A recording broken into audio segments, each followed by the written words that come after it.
buenas, en este vídeo voy a responder a dos preguntas. La primera, ¿cómo me recuperé del batacazo de la rentabilidad del año 2000, que fue muy fuerte, menos 36% en un año? Y la segunda, ¿cómo he conseguido multiplicar por 4 mis ingresos en el mismo año sin asumir más riesgo? Estoy seguro que en la respuesta a estas preguntas puede haber alguna lección que te pueda servir. Cualquier pregunta podéis añadirla en los comentarios y la contestaré directamente o en el próximo vídeo. Un poco de contexto antes de todo. En 2018 tomé la decisión de orientar mi cartera hacia la generación de ingresos. Buscaba crecimiento de capital a largo plazo anteriormente y tenía una cartera coherente con ese objetivo, principalmente con acciones y fondos de inversión. Utilizaba las opciones como herramienta para incrementar la rentabilidad de la cartera o para coberturas. En 2018 pensé que dentro de unos años necesitaría mi capital para hacer frente a mis gastos y quería prepararme para ese momento. ¿Qué fue lo que hice? La primera decisión, que se reveló muy acertada, fue la de empezar a utilizar unos indicadores para medir la evolución de mis ingresos. Indicadores muy sencillos, pero que me sirvieron mucho y veremos cómo. Quería medir los ingresos de forma absoluta, pero sobre todo me interesaba de forma relativa, para entender el contexto. ¿Y cuál era la forma más interesante para mí para medir mis ingresos de forma relativa? Poniéndola en relación con mis gastos familiares. Así que creé una ratio que dividía mis ingresos financieros, que en ese momento eran solo dividendos netos, con los gastos familiares. Relación entre dividendos netos y gastos familiares. Estaba en el 10%, 15%. Alcanzar el 100% me pareció muy lejos en esos momentos. Pero aún así, apuntaba religiosamente mis ingresos y mis gastos cada mes y algo notaba. ¿Qué es lo que notaba? Cada mes subía un poquito más y eso me ponía en mejor posición que el mes anterior. Y así tenía ganas de seguir y empujar más dentro de mis posibilidades. Me parecía que había emprendido el camino correcto. Hacer mediciones mensuales me ayudaba a mantener la motivación. Y esto fue súper importante. Llega el 2000 y allí sufro un gran descalabro que cuento en el episodio número 40, en el vídeo número 40, y la rentabilidad bajó un 36% en ese año. Pero el desastre fue solo a nivel de rentabilidad. Ese año los ingresos se dispararon. ¿Y cómo se dispararon? Se dispararon porque hice una apuesta muy fuerte para los CEFs, los fondos de inversión de capital fijo, de los cuales hablo en el episodio 38.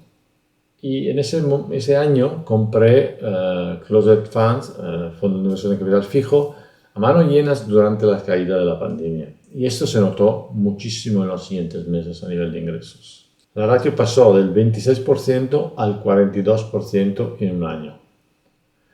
En el mismo año en el cual perdía el 36% de rentabilidad. Y eso me daba una gran lección.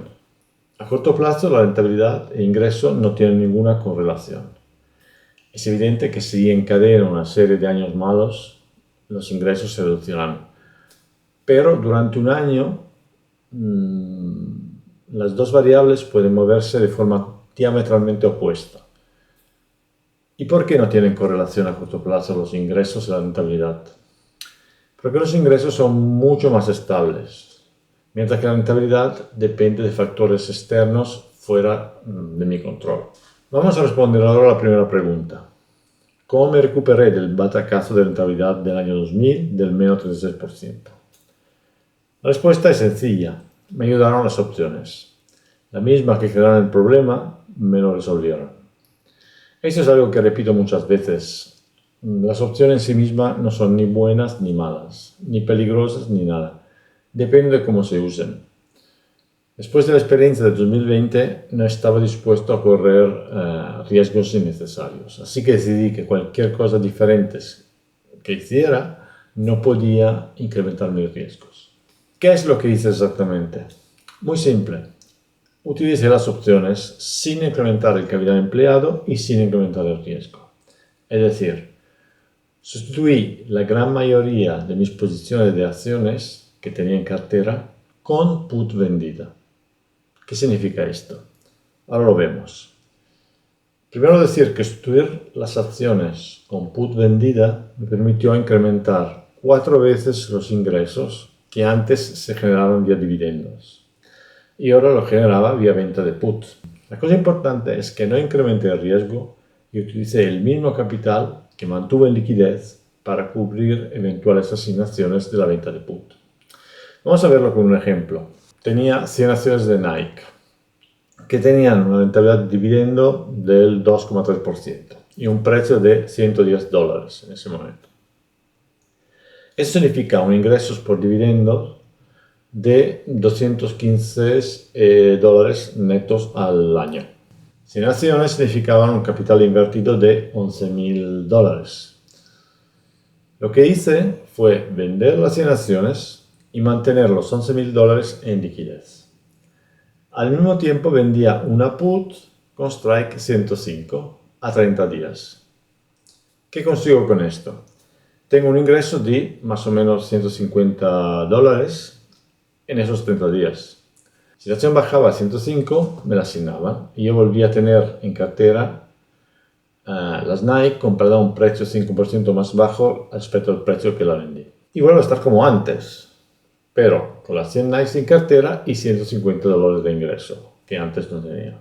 Esto lo repetía cada mes. Y esas 100 acciones de Nike, que antes me generaban $215 de dividendos en un año, ahora me generan $1.800 de prima. Esta estrategia responde a la segunda pregunta de este vídeo. ¿Cómo he conseguido multiplicar por 4 mis ingresos en un año sin asumir más riesgos? Imagina este proceso de Nike repetido cada mes sobre las 30 o 35 acciones que tenía en cartera en ese momento y que ahora estaban presentes en forma de venta de put. Esta forma de operar tenía un problema del cual era consciente. ¿Y cuál es el problema de esta estrategia de venta de put en lugar de tener acciones? El problema es que renunciaba a una posible revalorización de las acciones que tenía en cartera en caso de producirse. Si Nike subía, no lo aprovechaba, ganaba solo la prima. Si se mantenía estable o se bajaba, ganaría más que tener las acciones. Pero lo que me interesaba en ese momento era maximizar los ingresos. No me interesaba si dejaba encima de la mesa el crecimiento de una acción. No me interesaba en ese momento. Esto fue lo que conseguí. La ratio ingreso financiero sobre gastos familiares pasó en un año de un 42% a casi 79%. Alcanzar el 100% de los gastos ya no estaba tan lejos. Desde ese momento, las opciones han representado el motor del crecimiento de los ingresos y que continúan al día de hoy. Y a nivel de rentabilidad, ¿cómo ha ido? Aquí muestro en las barras azules la rentabilidad de mi cartera en esos años, comparada con el S&P 500 que está con las barras naranjas. El 2021 no solo catapultó mis ingresos, sino que también me ayudó a empezar a recuperar lo que perdí en 2020 a nivel de rentabilidad. Como conclusión, dejo 2 ideas. Tener claro lo que se quiere conseguir es el primer paso para conseguirlo. En mi caso, los ingresos empezaron a ser mi obsesión y no tuve ningún miedo en modificar drásticamente mi cartera para conseguirlo. Evidentemente, para conseguir resultados extraordinarios a nivel de ingresos era necesario hacer algo muy diferente. Y no me tembló el pulso en hacerlo, porque era coherente con mis objetivos. La segunda idea. Ingresos y rentabilidad no tienen correlación alguna a corto plazo.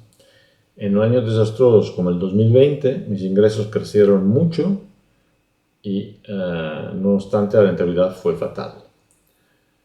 Los ingresos suelen ser mucho más estables, mientras que la rentabilidad no depende de nosotros. Muchas gracias por llegar hasta aquí. Hasta la próxima.